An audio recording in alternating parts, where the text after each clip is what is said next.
guys, welcome to T's Exclusives. This is the first video here and it's gonna be a get to know me. So I personally asked you guys to send me some questions, anything you would like to know about me, okay? By the way, if you like my shirt, it's Fashion Nova. Okay, and so let's get into it. So how many places have you lived? How many places? So 2. First one would be Toronto. Raised there, Jamestown area, you dig, you know what I mean. And then I moved out of Jamestown when I was around 6 or 7, and I came to Brampton, and ever since then I've been living here, so that's a plus. But it's Brampton. Are you single?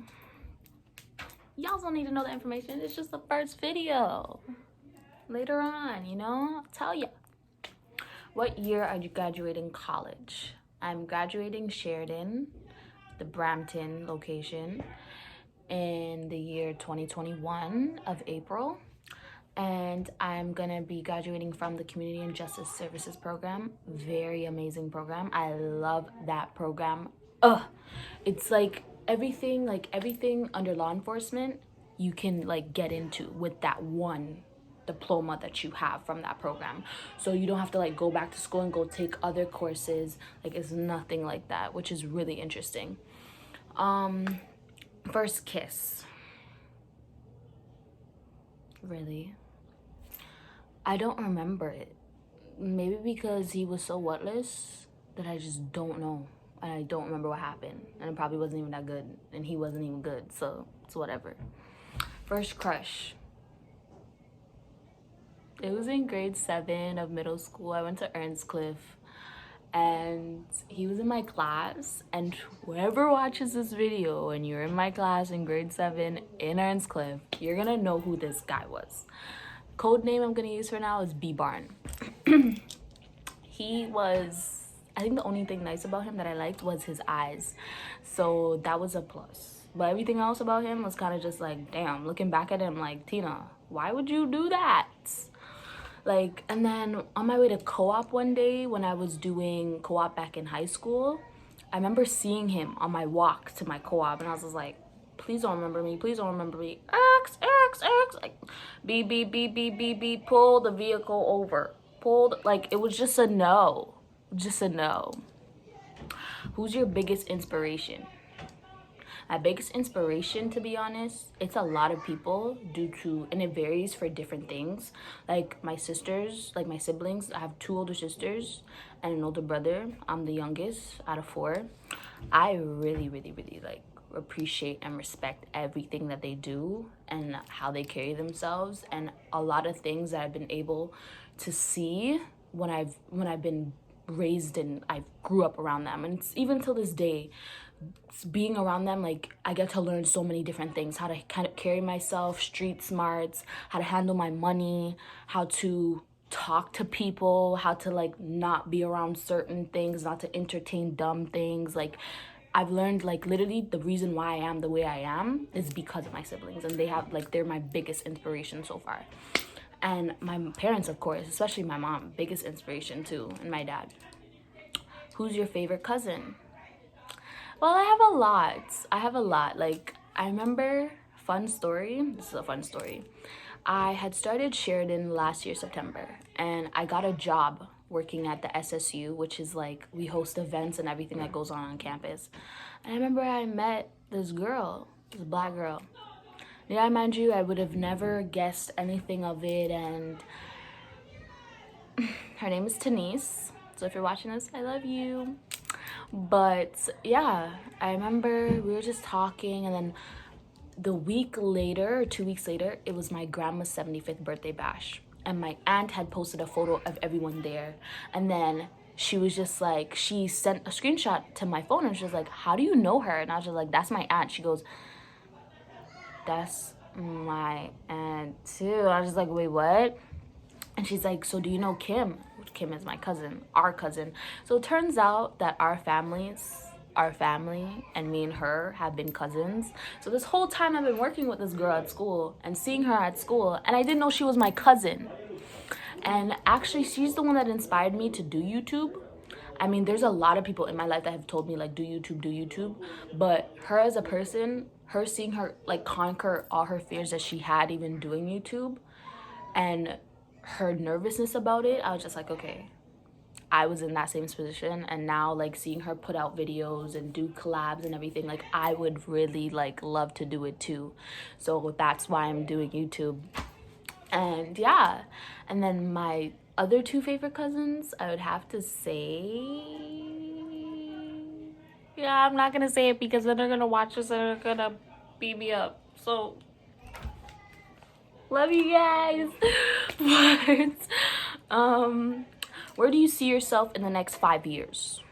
In the next 5 years, I hopefully can move out of my parents' house after, because the way I look at it, this is my plan. So I'm gonna be graduating next year, and then while I'm living here, I'm gonna be doing my CBSA training to start, and that the amount of money that I'm gonna be making, which isn't bad, like 29 an hour, 27 an hour, I'm gonna be, making that money, save up that money that I have, and potentially move into like maybe a condo or an apartment, like a nice place for just me. And then eventually, as I like level up in CBSA and I start working at a higher position and getting paid more, I would eventually save up and buy myself a nice house. And if I end up finding somebody, I'm gonna be living with that person and whatever. But so far, that's my plan as opposed to 5 years. Hopefully be working in the job that I love, which is CBSA, and eventually after CBSA, I plan to transfer out and do regular policing. And then as I'm doing regular policing, I hope to transfer out of that and then go into forensics, which is my long-term goal. Love forensics, guys. If you ever watch CSI, CSI Miami, all that type of shit. Oh, baby, look at your girl. CSI, crime scene investigator. Okay. Who's your crush or celebrity crush? My celebrity crush, Chris Brown. If you're watching this, Chris Breezy, your girl, Christina, has a crush on you. Okay. And I promise you, like, I'm being like so dead ass. I really love Chris Brown. Like, I love Chris Brown. His children, his babies are so cute, bro. Now I know why the shorties that mess with him, bro. Because those are some fine ass babies. Like, I don't care about no child support. I don't care. You don't have to pay me. But as long as I get to rock on and be like, Chris Brown is the father of my baby, I'm Gucci. Okay. So, but it's a lot. Like, it ranges from a lot. Like, it goes Chris Brown, then Quavo, because sweetie, you are lucky. Okay, because baby, he is fine. Yo, Quavo's fine, like, underrated. And you know what I think? Jacquees is like a knockoff version of Quavo. Just saying. I said it, people. I said it. I'm the first one to say it. I said it. Isn't it true? It's true, no? Okay, then. But yeah, that's my celebrity crush. As of right now, I don't have like a crush, but like, that's my celebrity crush. My two celebrity crushes. Ooh, can't forget my Michael Ealy.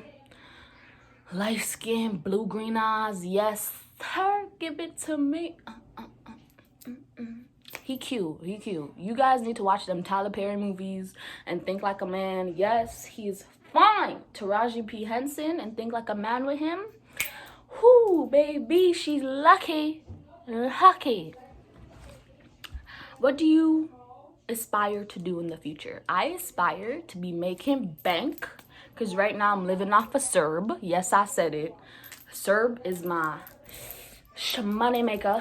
But yeah, right now, like, I aspire for the future to be able to be so comfortable with my lifestyle that I don't have to ever worry about anything, and to be able to provide that to my family and my parents, to make sure that they're comfortable too while I'm comfortable, is another big aspect for me. Like, I always told myself, if I ever were to have kids, I would make sure that I'm financially comfortable, that I never have to worry about, when I can even buy them stuff like formula, toys, this, like, I don't have to budget myself, but I can be comfortable to the point where I can get it and not have to worry, if that makes sense.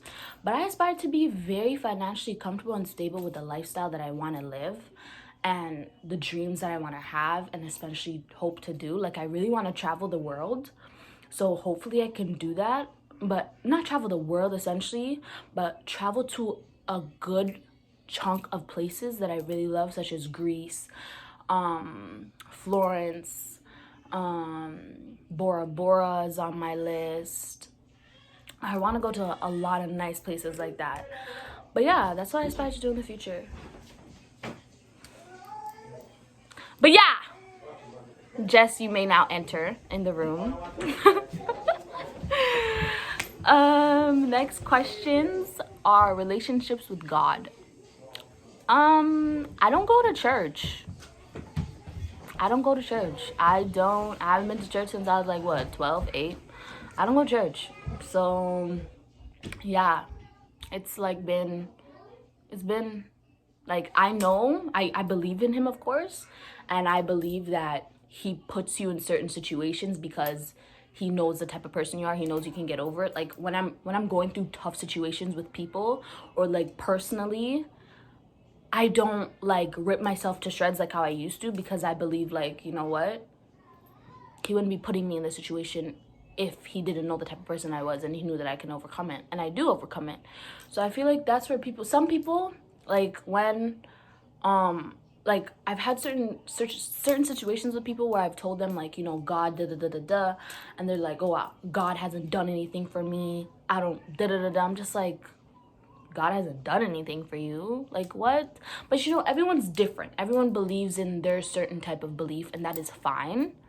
But yeah, next question. How am I handling the virus and my take on it? Personally, really and truly, it sucks that it has to happen. And I'm so thankful to be living in a country where I don't have to worry about food shortages or not being able to get paid since I got laid off of work due to the virus. Like, that's what I'm really thankful for, because when I wake up every day and I see the death toll rising in the States and the death toll rising in other places, like I remember reading a story online about Ecuador, and people are just dropping like flies that they have to put them on the side of the road covered covered in white sheets until someone is able to come pick them up and properly dispose of the body. Like, it's crazy how we're so lucky and other people out there are struggling. And don't get me started on Trump, okay? Because this guy wanted to say, oh, we're going to use Lysol as a disinfectant and we're going to inject people with it. My guy, what are you doing? What are you talking about? You can't do that. Like, his thing with it is just, he's so laid back. He's so like, but it's like, yo, wake up. Like, this is crazy. Like, wake up and understand, like, this right here is wiping out your nation. Like, you need to do something. And I really appreciate Trudeau. Like, before, I never really like messed with the guy because, like, you know, my personal reasons. But now, like, seeing how he stepped up and the actions that he's taking, him and Ford, like, it's like really good. He's helping out the economy so much. And yeah, I haven't been bored during quarantine. Praise the Lord, knock on wood. Haven't been bored. Why? Because there's 12 people living in my house, ladies and gents. There's 3 kids, 3 toddlers. 1 5-year-old, a 4-year-old, and a baby that's turning 1 next month, okay? So it's loud. My grandma, my mom, my dad, my 2 brother-in-laws, my two older sisters, my brother, we're all living here. So it's 12 people in this motherfucking house. Baby, we don't sleep. Nothing is ever boring. Like, bro, I tell you, nothing is ever boring. And my take on it is that I hope that we eventually get to, like, recover from this, even though it won't be normal. We won't be living normal again. But I feel like with everything that's going on now and how bad it's gonna get, it has to get bad before it gets better. Like, that's a guarantee.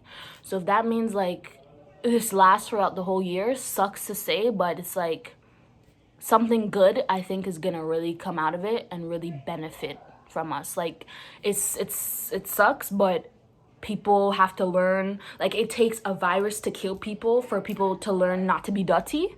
Madness, right? Like, are you kidding me? Now it takes you guys to take all these precautions in stores and to actually clean your stores in order for like you to realize, okay, we need to stop being dirty. It takes people to drop like flies in order for you to realize that you need to clean your shit. What?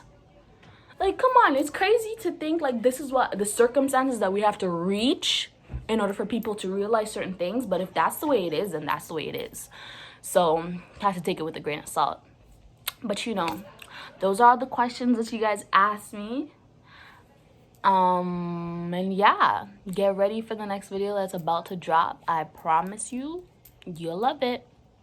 But yeah, stay tuned for another day with T's exclusives.